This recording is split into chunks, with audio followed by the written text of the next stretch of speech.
Hey guys, বড়মার বাড়ি থেকে আমরা সোজা চলে এসেছিলাম মা অন্নপূর্ণার বাড়িতে। এটা ব্যারাকপুরে অবস্থিত, আর এটা দেখো পুরো দক্ষিণেশ্বরের আদলে তৈরি। অসাধারণ, ভিতরটা ঢুকলে মন চাইবে না যে আর বাড়ি ফিরি, এত সুন্দর হাওয়া দিচ্ছে। আর আমরা যখন গিয়েছিলাম মায়ের মন্দির বন্ধ ছিল, তাই ভাবলাম এই ফাঁকে ডোডো আর জুডুকে খাইয়ে নেওয়া যাক।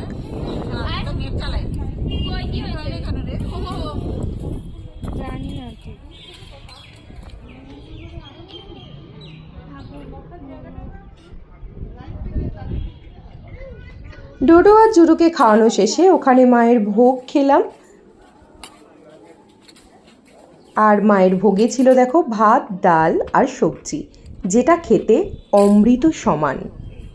ওখান থেকে আমরা একটু গঙ্গার ধারে ঘুরে তারপর আবার মাকে দর্শন করার জন্য মন্দিরে এলাম। সো দেখা হচ্ছে পরের ভিডিওতে, এখনকার জন্য টাটা।